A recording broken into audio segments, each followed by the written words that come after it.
Welcome to our presentation of investment assets for Microsoft Dynamics GP. Today we're going to walk through setting up an investment, placing transactions into the system that could just as easily be imported in, and show you how our system automates the process of posting to the general ledger for amortizations and for interest accruals, tracking unrealized gain or losses, and ultimately realized gains or losses. So let's start by setting up a new investment. When we go through, we have in here an example of Boeing aircraft. We would type in some type of identifier. In this case, we've used the ticker symbol in both cases, but some organizations choose to use the CUSIP identifier, and other organizations might even choose to create a unique identifier of their own. The key part is that the ticker symbol or the CUSIP ID that you want it to pull information from the internet with is stored in our securities ID attribute. So in here you can see we can quickly jump out to Yahoo Finance based off of that ticker symbol. We can then see that it's pulled up Yahoo Finance or Google Finance depending on which we click on. We have access then to tools associated with this particular investment. When we entered the investment, it defaulted our system general ledger values into the system. And additionally, you have the ability to track bonds that would be amortizable with either a straight line or effective interest rate method. We have multiple day count conventions. If it's interest bearing, we can track different day count conventions for tracking interest rate calculations. And if it's something like inflation protected treasuries, TIPS, we can store a par multiplier value as well in terms of multiplying an inflation adjustment to the value of the interest calculation. We have investment classes that can give different default sets of accounts to the particular investment that's within the class, as well as investment types to stratify in an additional level of stratification for looking at the reports. We support options, so we have expiring dates for option types of investments, and we can hedge one investment against another and record that if this particular investment holding is a hedge against another investment holding. All right, let's go through the process of buying and selling. And just before I do that, both the setup of the ticker symbol here and the setup of the investment here are not things you have to do manually. These are things that can be imported in. We have a utilities window that allows us to do file imports, and many organizations automate process of large numbers of transactions each month by bringing in a file from third-party administrators who are typically running their investment accounts or from the banks where those investment accounts are being held. So we can import both the symbols, the ticker symbols and CUSIPs. We can import the investment masters, and we can also do the next step, which is importing buys and sells transactions. So if we were first funding it, we might put some cash into the trading account. You can see here that if I select a particular trading account and its associated checkbook will then show on the window, and we can put money into this account. So I can put $50,000 into the account. In this case, it's some additional funding that we're putting in. And we'll have some type of distribution type. In this case, it's just going to be our 2720 account, which is a client deposits account that we're utilizing in this particular demo. Now, we'll save that or post it, and that will make an impact on the actual checkbook. So if we look at the checkbook here for February 30 or for April 30th on our trading one account, you can see that our trading account is linked to this trading checkbook. And if we scroll down to 430 should be in here. There it is, 50,000. We've deposited 50,000 to the checkbook, so the cash balance of the trading account is being reflected correctly at the checkbook level. And if we look at the general ledger, we'll see that that particular transaction has also generated a GL journal entry here that we can look at as well. And we do track in here. We'll store some additional information both in the note field as well as an ability to drill back to our original transactions from the general ledger. Now, the next thing we do, once we've got money in the trading account, and then we've got the trading account is defined on our maintenance window. So you can see our trading account here. We have three attributes of a trading account that you can set up unlimited values for. So a trading account can have a related fund, custodian, and manager. In addition to that, we have 5 user-defined fields. In this case, we've set up our first user-defined field to be a broker lookup. And we can create as many brokers and store information about those brokers within our user-defined values. Additionally, if you are running Binary Stream's multi-facility management product, we do interact with their product just fine. And you'll be able to define user-defined fields for the account. There are 10 string values that are user-defined, 5 date values that are user-defined as well. A trading account can have a particular type of interest calculation for the cash balances. So when we define account types, we can link those account types, and the account types are interest calculation types for the cash balances of these trading accounts. We can link an account to a vendor or to a customer in terms of this trading account.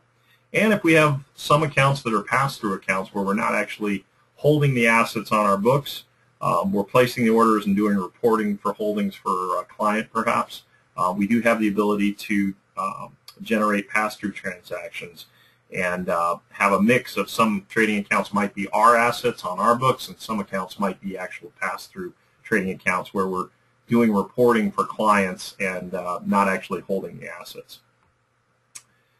All right, next, let's look at some transactions. So we'll go through and place some transactions. I'm going to just tab through this thing and do a buys transaction here, and we'll go ahead and add that.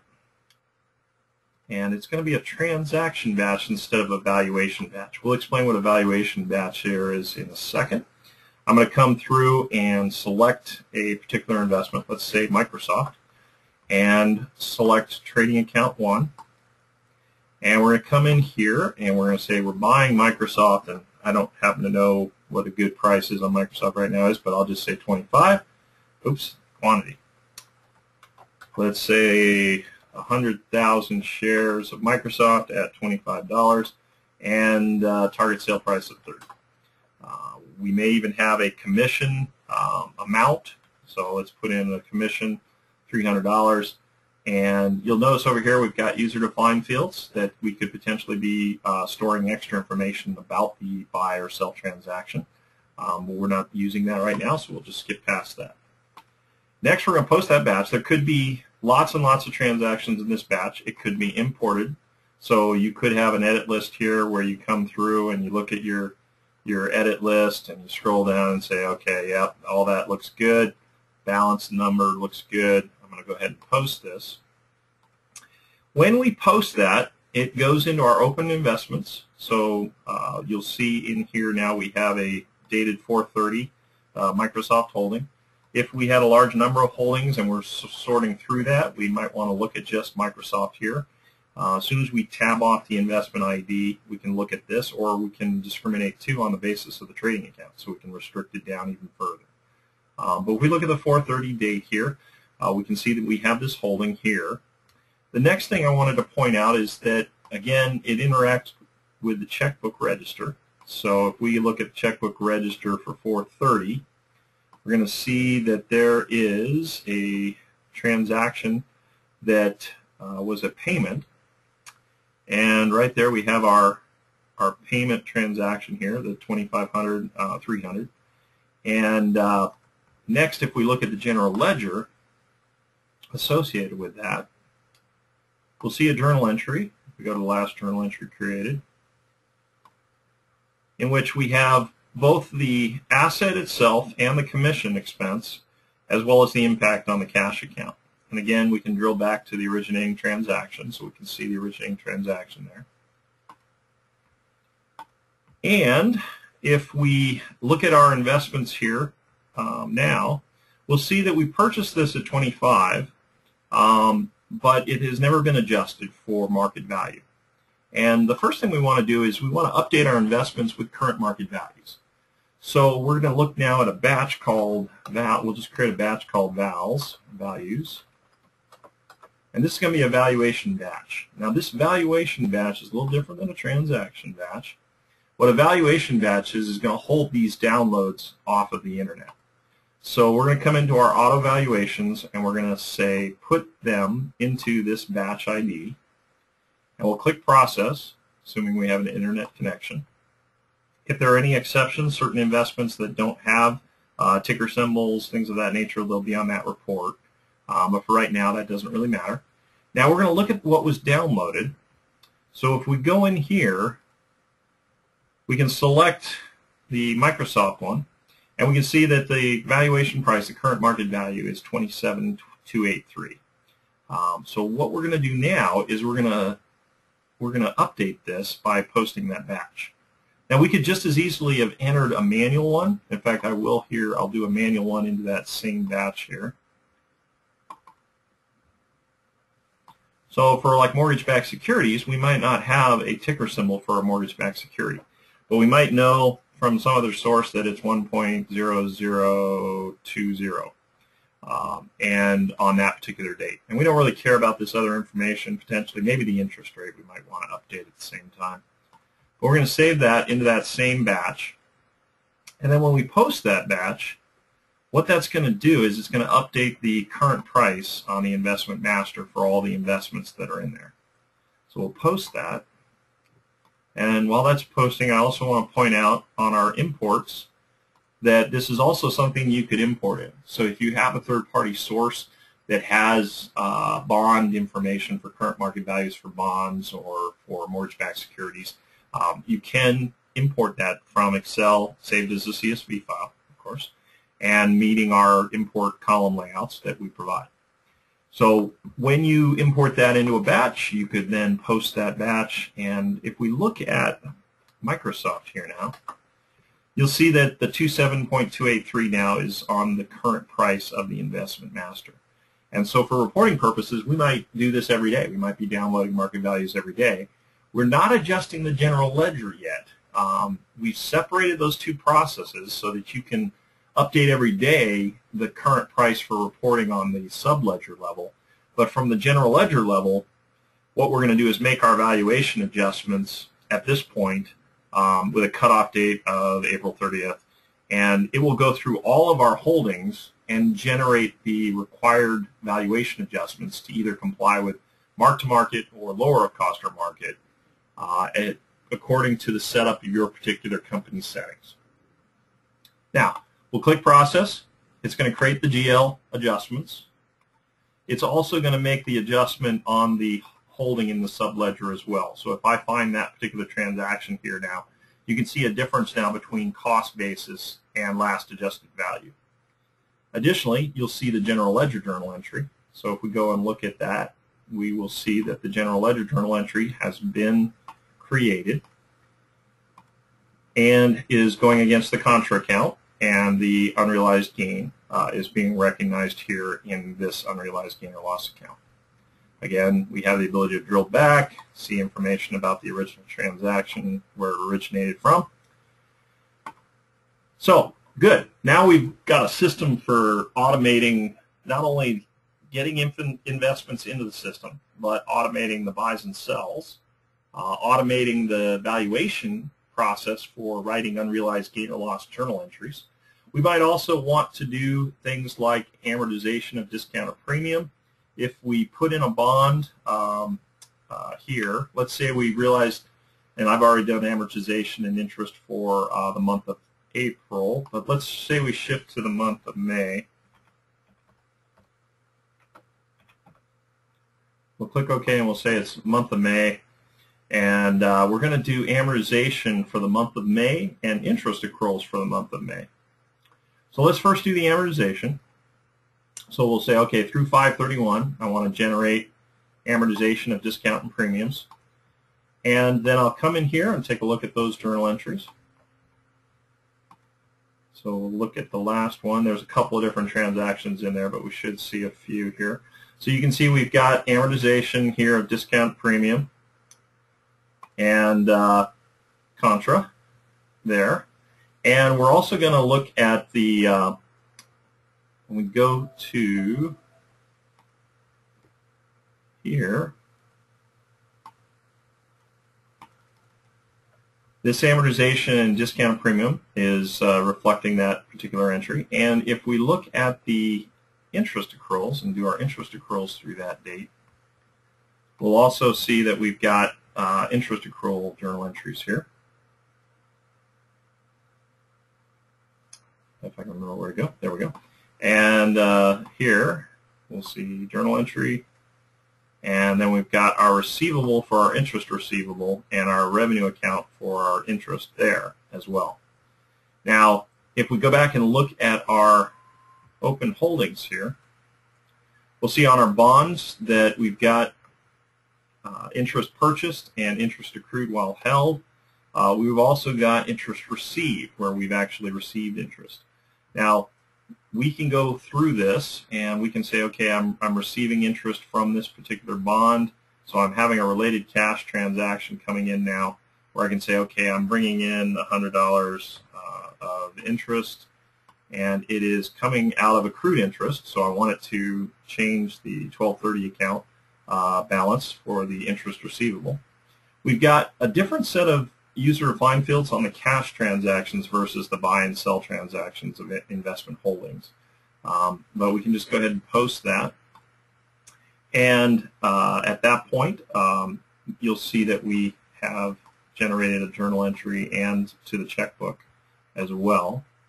So if we look at the journal entry here, we'll see now that we've brought in the $100 into cash and reduced down the interest receivable. And additionally, if we look at the inquiry window for the checkbook register here, and we look for the 531, where's the 531? There it is. 531, $100 deposit coming back from the cash that's been, or the interest that's been brought in. And we can also generate dividends. So on the routines, if you look at the routines here, we can generate dividend transactions for a particular investment. So if you click on this window, you'll see you can select an investment, put in a dividend amount per unit held, and define a cash batch that all of these dividend postings will get created in. You can review that batch and then post that batch. It does have an as-of date, so you can generate dividends for holdings as of a historical date in the past. Additionally, we can generate account interest transactions as well as do average daily balance reports. These are for dealing with interest on the account cash balances in the checkbooks, and in fact can be used actually to calculate account interest postings to any checkbook in GP, as well as generate average daily balance reports for GP. We have the ability to do spin-offs of cost basis, so if one investment holding, if you have an investment in a vehicle that gets spun off 50% to another holding, we actually will be able to handle that.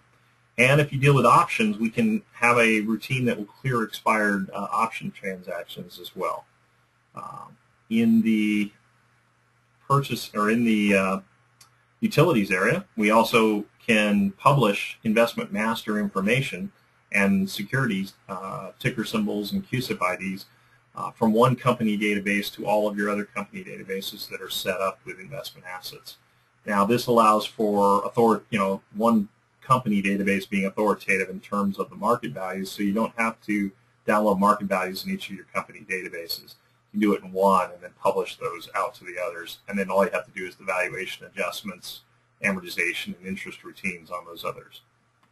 We deal with splits and reverse splits, so if you have split or reverse split types of transactions, we actually can handle those, update all of your investment holdings to reflect those splits or reverse splits throughout your organization.